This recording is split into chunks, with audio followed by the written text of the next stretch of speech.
그러면 이어서 15번, 이어서 16번 설명을 하는데, 우리 여기는 건축설비 관련된 문제 5문제입니다. 압력 탱크식 급수 설비인데, 몇 가지를 여기서 설명을 하고, 그러고 이제 문제를 풀어야 되는 그런 사항이네요. 자, 제일 먼저 수압부터 풀어봅시다. 수압이라는 내용이 뭘 말하냐면, 물의 압력이다. 그리고 좀 더 깊이 공부하고 싶은 사람들은 물기둥이다, 이렇게 이해를 하시면 됩니다. 물기둥, 물귀신이 아니라 물기둥. 그럼 수압이라는 것은 물의 물 비중량 곱하기 양정이라는 말은 높이를 말해요. 그러니까 수도라 그러는데, 이거는 물의 높이 이렇게 알아두시면 됩니다. 물의 높이. 자, 이거 보세요. 그럼 우리가 수압은 우리 구조에서 얘기하는 응력하고 같은 의미인데, P는 압력은 물의 비중량은 우리가 두 가지로 해석할 수가 있죠. 좋습니다. 우리 해설하고 똑같이, 책에 해설해 놓은 거하고 똑같이 설명을 할게요. 1000kg 중 per 세제곱미터가 되죠. 그러니까 세제곱미터의 물 1m 하기야 이거 써놔도 놀라는 사람이 있으니까 1세제곱미터 1이 3개인가? 고민하는 사람도 있긴 있는데, 1세제곱미터 무게가 1000kg 중이다. 맞죠? 1톤 중이죠. 1톤이니까 1000kg. 물 1세제곱미터의 무게는 1000kg이다. 외우세요. 1000kg 중. 이 F는 중력 가속도죠. 중력 가속도 9.8 미터 퍼 세크의 자승. 중력 가속도 맞습니다. 그렇죠. 이제 요렇게 해서 어쨌든 1000kg 중 퍼 세제곱미터 곱하기 H 높이, 그러니까 여기다가 높이를 곱해주면 물의 압력이 나온다. 요거는 단위가 미터이다. 그죠? 그러면 이거를 정리해 보면, 미터랑 여기 세제곱 미터니까 미터의 세제곱 3승이니까 자승으로 바뀌고, 약분을 한 거죠. 약분. 그죠? 약분을 했고, 그러면 한번 정리해 보면, 요게 정리를 해보면 1000 높이 H 곱하기니까, 그러면 kg 중 per 제곱미터 나왔죠. 그죠? 요렇게 정리가 됐습니다. 요렇게 정리가 됐는데, 잠깐만요. 자, 요렇게 정리가 됐는데, 그죠? H미터는 없어졌습니다. 그냥 높이라는 숫자만 나오는 겁니다. 높이라는 숫자만 나오는데, 여기서 두 가지로 정리를 해보자 이거죠. 제곱미터를 센티미터의 자승으로 변환을 하면, 우리가 1m, 좋아. 1m 곱하기 1m, 그러니까 100cm 곱하기 100cm죠. 무슨 말인지 이해 갔습니까? 그래서 100cm 만 제곱센티미터. 그래서 H에다가 킬로그램 중에다가 퍼 제곱미터는 만 제곱 센티미터다. 그런 내용이죠. 그래서 이거를 정리하면, 다시 한번 정리를 해보면, 요거는 나누기라 똑같으니까 만에다가, 맞죠? 만, 여기에 단위는 제곱 센티미터. 그래서 한 번 더 정리를 하면 이 값을 뭐냐, 만분의 천이니까 공색이 없어지고 공색이 없어지니까 뭐냐, 0.1 H의 킬로그램 중 퍼 제곱 센티미터가 된다. 그런 내용이죠. 예? 그런 내용이 됩니다. 그래서 우리 그 책에 이제 해설에 나오는 그 킬로그램 중 퍼 제곱 센티미터, 과거에는 이 값을 많이 쓰였다. 그래서 H를 구하시오. 그러면 H는 그 P값 나누기 이항시키니까 0.1분의 P다. 그 얘기죠. 그러면 P를 1로 보면 1 나누기 0.1 하면 10P. 그죠? 그래서 압력값을 주어주면 곱하기 10을 하면 높이가 나온다. 이제 그런 내용이죠. 그래서 여기에 보면 요거를 센티미터로 바꿨죠? 이제 요번에는 뭐로 바꾸냐면 요즘에 많이 시험에 출제되는 내용대로 바꿔보면 1000 H 킬로그램 중 퍼 제곱미터 중에 1 킬로그램 중은 10 뉴턴이다. 그죠? 이거 9.8로도 쓰고 10으로도 쓰는데 여기선 보통 10으로 씁니다. 그죠? 1kg 중은 10 뉴턴이 되니까 이거를 정리해버리면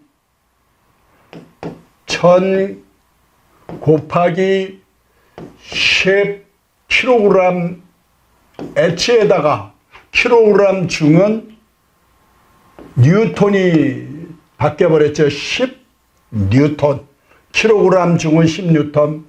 퍼 단위는 그대로 제곱미터. 그러면 요거를 정리하니까 만이죠. 만. 자, 내가 오늘 쇼를 합니다. 만 뉴턴 퍼 제곱미터. 그래서 이게 파스칼이죠. 파스칼. 그죠? 그러면 파스칼인데 이거를 킬로파스칼로 고치려면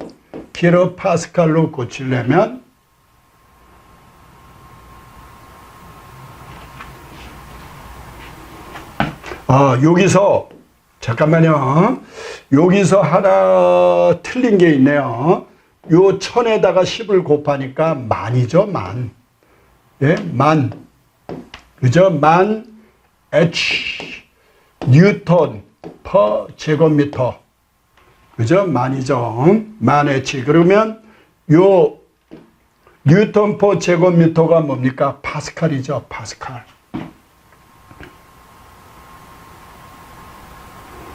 알겠죠? 그러면 이거를 만 H 파스칼을 뭐로 고치냐? 킬로파스칼로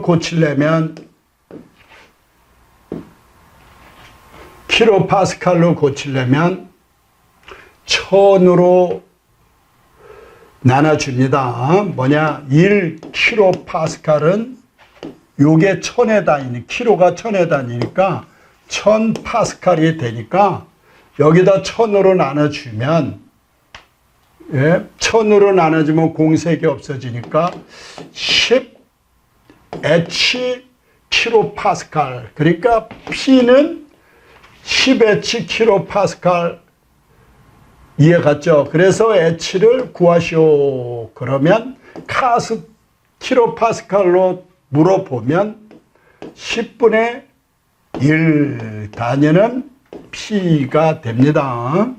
그래서 요거 단위는 킬로파스칼이다. 메가파스칼은 다음에 합시다. 하여튼 이렇게 계산을 한번 딱 정리했는데 제가 이거 설명을 안 했나요? 그러니까 여기 열심히 설명했는데 자, 뭐냐면 여기 보면 킬로파스칼을 350 킬로파스칼로 했을 때 양정은 10으로 나눠준다 그 얘기죠. 10으로 나눠주면 H가 나온다. H. 그죠? 그래서 요거 약분하니까 몇 메타? 35m가 된다. 35라는 숫자인데 그거는 바로 미터의 단위다. 35m. 그죠? 그래서 우리 350 킬로파스칼로 주어져서 높이를 물어보면 0 하나 탁 쳐버리면 35가 된다 그 얘기잖아요. 제 말 이해 갔죠? 그러니까 350 킬로파스칼은 공 하나 없앤다. 외웠죠? 이렇게 쉬운데 왜 이렇게 설명을 하느냐. 한 번쯤은 해두는 게 바람직하다. 그죠? 그 단위, 우리 설비에서는 대충 보면 다 단위 싸움이라 흡입양정은 어떤 얘기냐 하면 제가 이제 여기 설명을 하겠습니다. 이런 건물이 있고 지하층이 있고 하나, 둘, 셋, 넷, 다섯 있고 여기는 지표면이 있습니다. 여기 지표면이 있고 여기는 우리 뭐라고 표현하나요? 상수도? 그러니까 우리 이제 물을 급수해 주는 것이죠. 상수도에서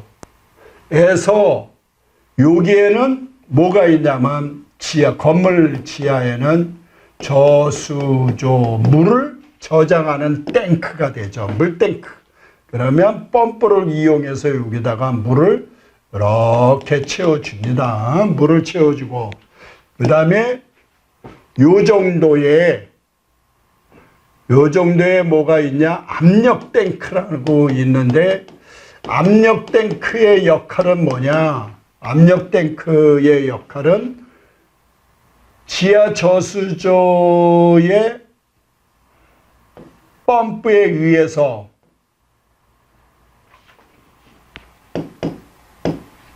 그러니까 지하 저수소의 펌프에 의해서 여기 펌프가 있으면 이렇게 압력 탱크에 물을 갖다 주면 이 압력 공기를 이용해서 압축 공기를 이용해서 각실로 물을 보내주는 겁니다.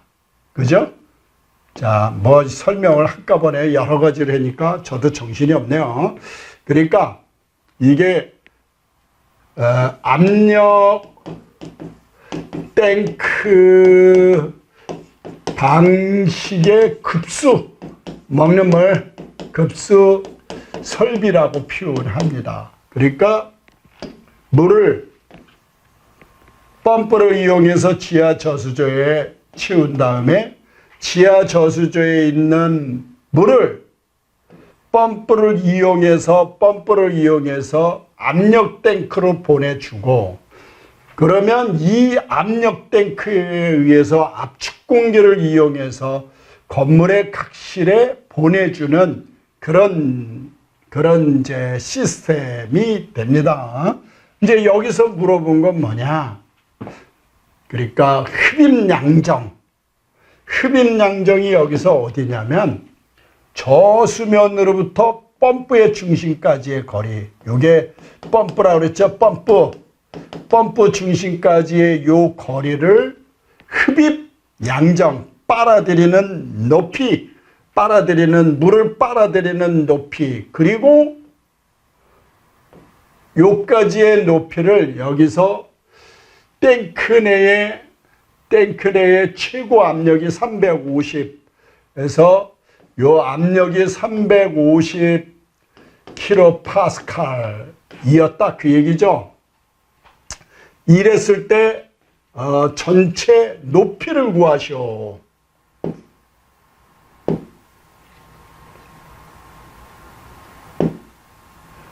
자, 그래서 저거를 계산할 때 아주 쉬운 문제인데 제가 장하게 설명했습니다. 350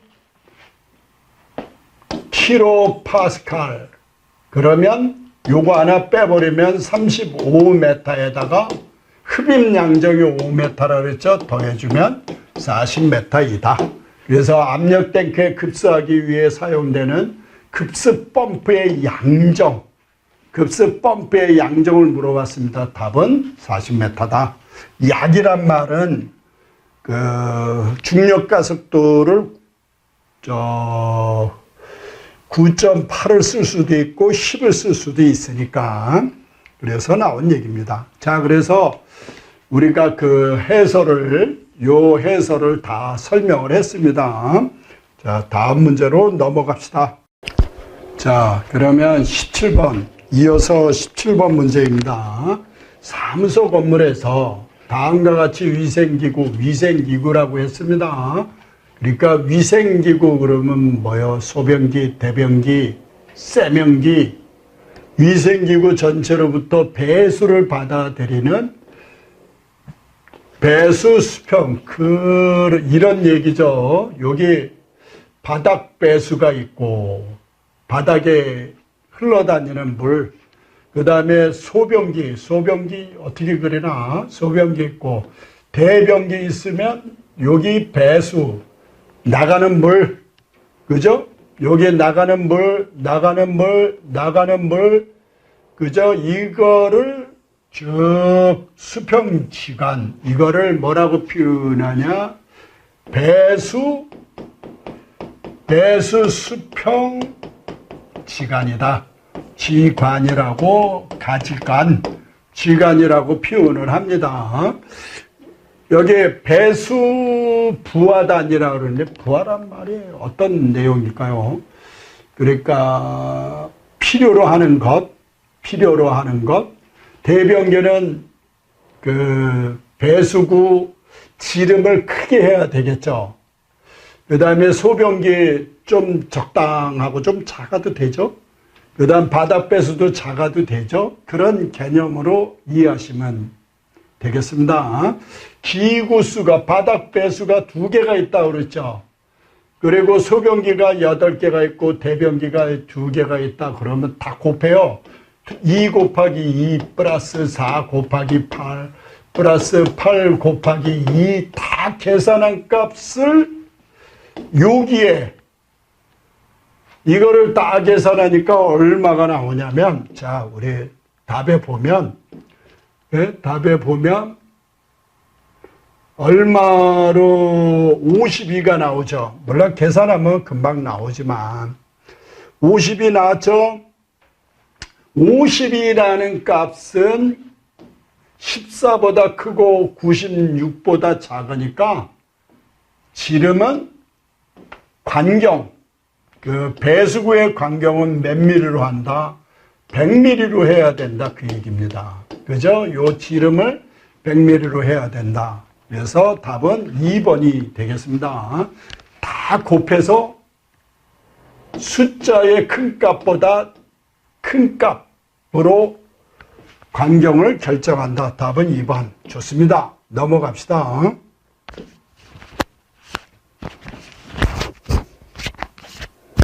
18번 문제인데요. 다음 중 온수난방에 관한데요. 내용이 어디서? 온수난방에 관한 설명으로 옳지 않은 것은. 이제 이 문제는 일단 여기 보면 진기난방, 그 다음 온수난방, 따뜻하게 하는 거, 따뜻하게 하는 진기로 난방을 하고 온수를 난방으로 한다. 이제 어떤 내용이냐면 보일러가 있으면 보일러에 관을 파이프 설치해 가지고 각 실에 실마다 뭐를 드냐? 우리 이런 유니트를, 그러니까 방열기라 그러죠. 방열기. 열을 발산하는, 열을, 그러니까 여기서 뜨거운 증기나 보일러에서, 여기서라 그러는데 보일러에서 증기나, 그죠? 증기나 온수를 보내서 방열기에 들어가면 이제 뜨거운 열을 발산을 이렇게 한다. 이런 이제 개념이 되겠죠. 그런데 이제 증기난방은 어떻게 하냐? 열을 가해서 수증기를 만드는 거죠. 보일러에 열을 가해서 수증기로 만드는데, 수증기를 만들고, 온수 보일러는 물을 따뜻하게 해, 뜨겁게, 보통 요거는 한 60도 정도시에 온수 열매란 뭐냐? 온도를 올리는 그 재료죠. 재료? 표현하니까 그러네. 하여튼 열매의 온도가 열을 이동시키는 매체. 온수는 대략 60도 정도라고 알아두시고, 증기난방은 어차피 수증기는 100도씨 이상이죠. 100도씨 이상이 된다. 그래서 이렇게 온도가 여기가 높으니까 열매, 수증기나 물, 이걸 말하죠. 온도가 증기난방이 높다. 온수난방은 난방보다 작은 편이다. 그 얘기고, 그래서 지름은 작아도 되고, 온수난방에서는 열매 온도가 작기 때문에 지름은 커야 된다. 이렇게 이해를 하시면 되겠습니다. 그리고 여기 보면 이거를 다 외울 건데, 일단 요 자멸이라는 거, 자멸, 현열이라고 표현하는데 정말 중요하죠. 요거는 온도만 변화시키는데 필요한 열이야. 필요한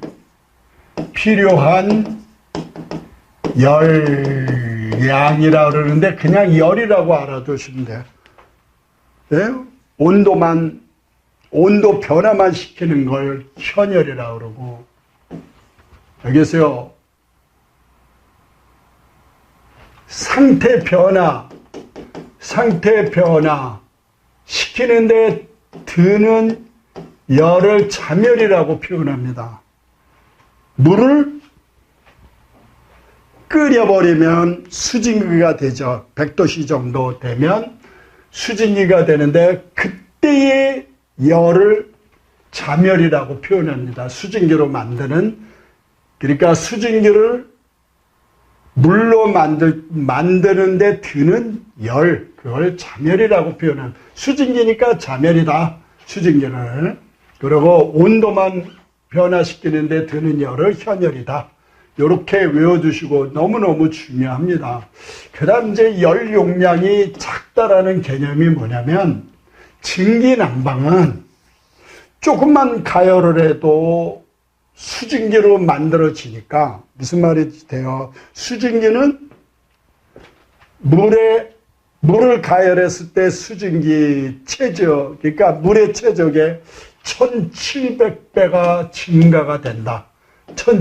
대략 1700배가 증가가 되고, 물은 뭐 증가되는 게 그렇게 크지가 않잖아요.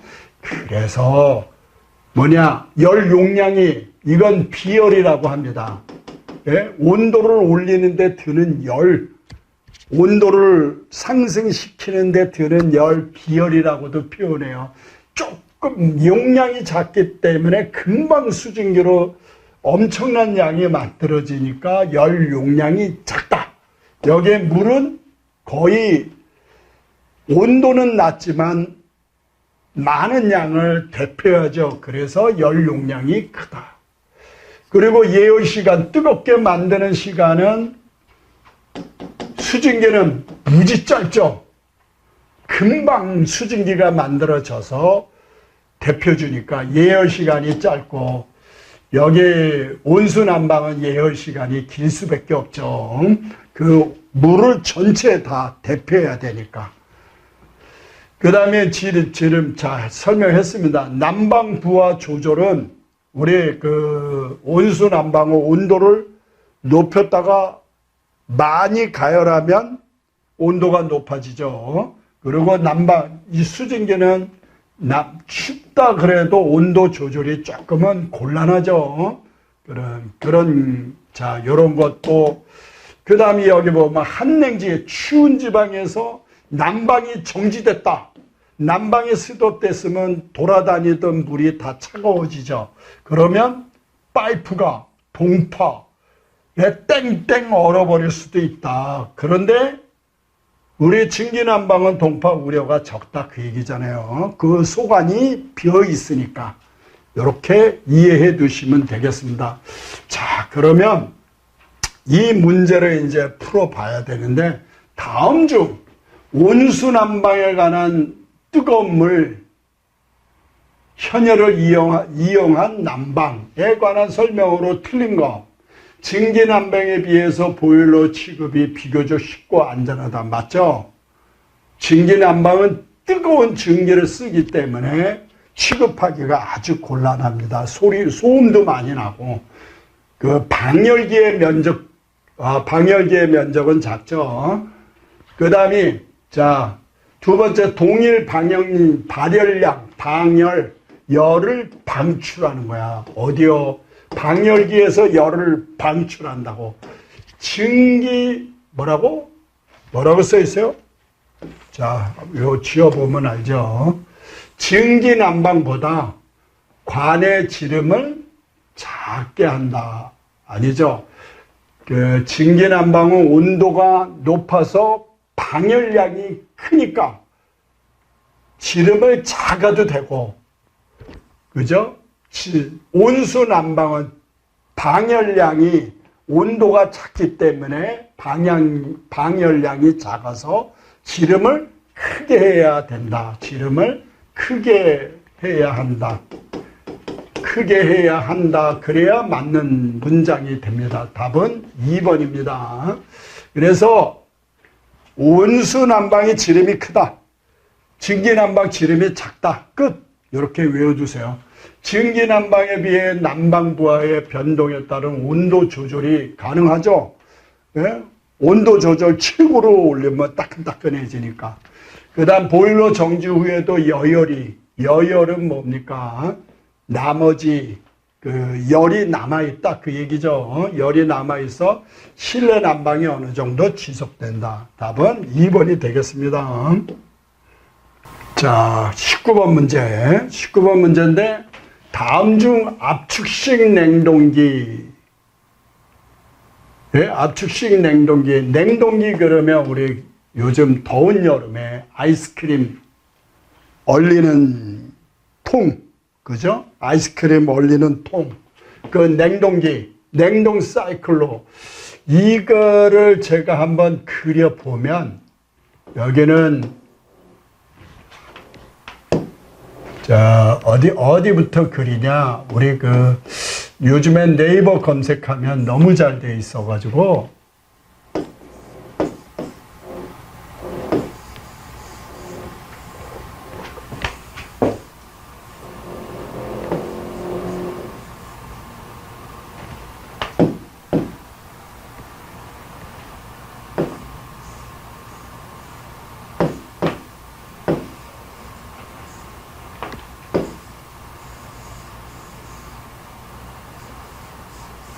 이렇게 그려놨는데 그림이 좀 시원찮네요.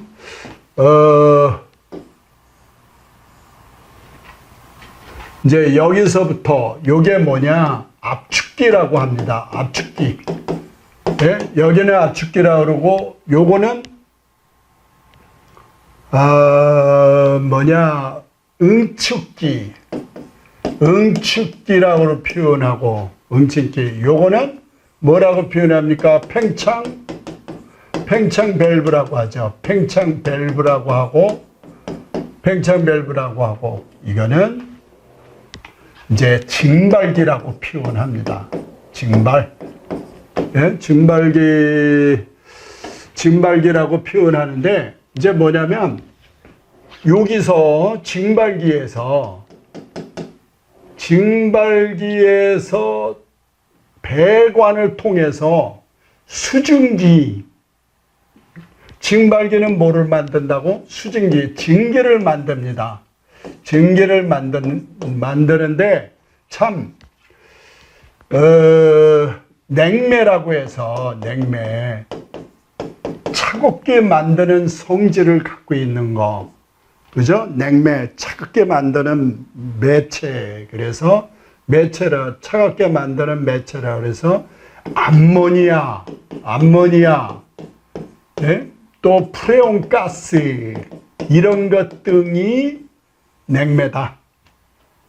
됐죠? 그래서 여기서 뭐가 나오냐면 증발기에서 증기가 수증기라고 표현하면 좀 그러니 보통 물을 수증기라고 그러니까 증기라고 표현하면 맞겠죠. 증기를 압축기에다 보내주면 증기를 수증기 좋습니다. 수증기라고 기억하면 이해가 빠르겠죠. 압축을 시켜요. 압축.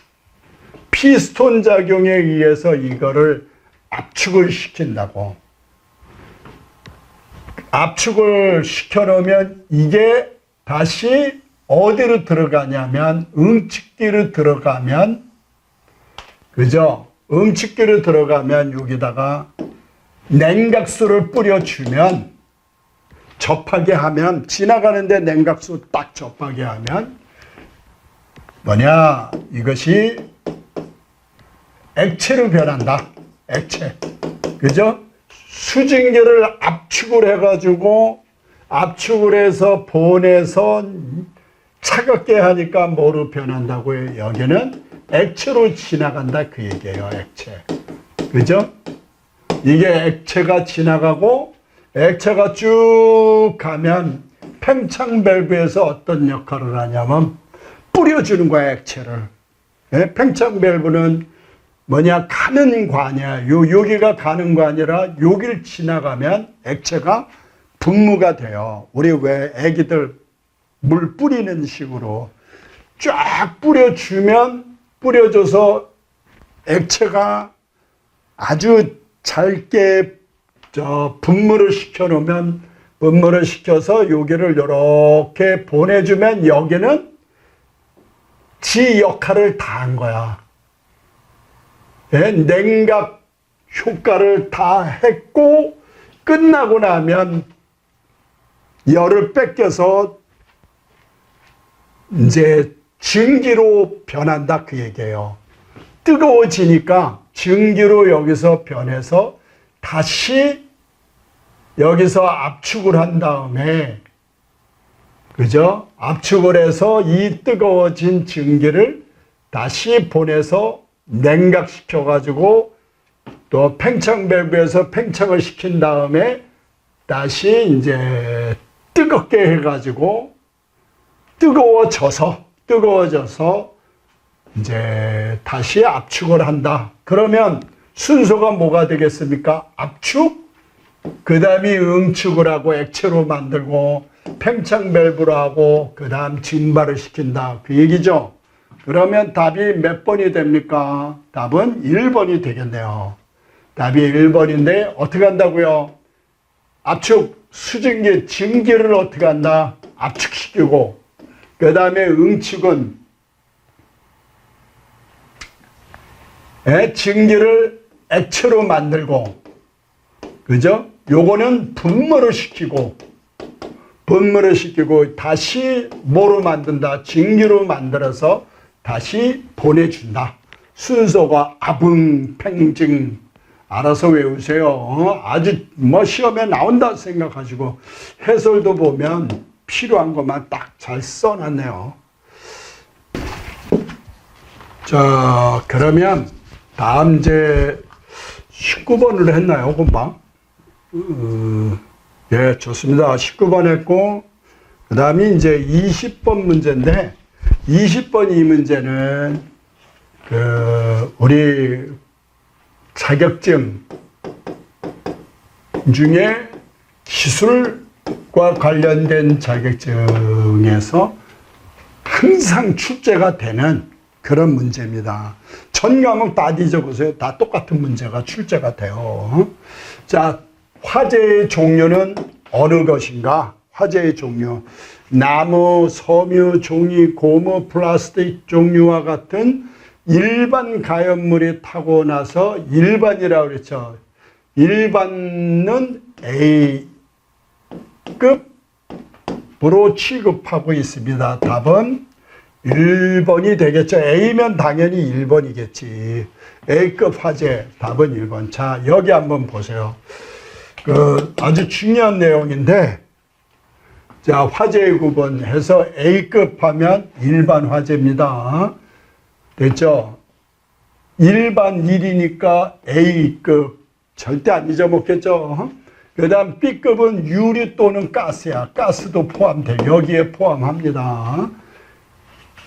B유가 뭐 이렇게 외우면 좋죠. 네? 이렇게 외우라 그러면 뭐 화내는 사람도 있으니까 가끔 있더라고. C급은 뭐요? 전기죠. 전시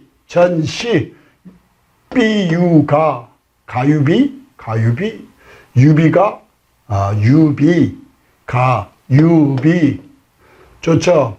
금디 비금 알아서 외우세요. 금속 화재. 그다음 K급은 키친 그러니까 주방 화재. 자, 좋습니다.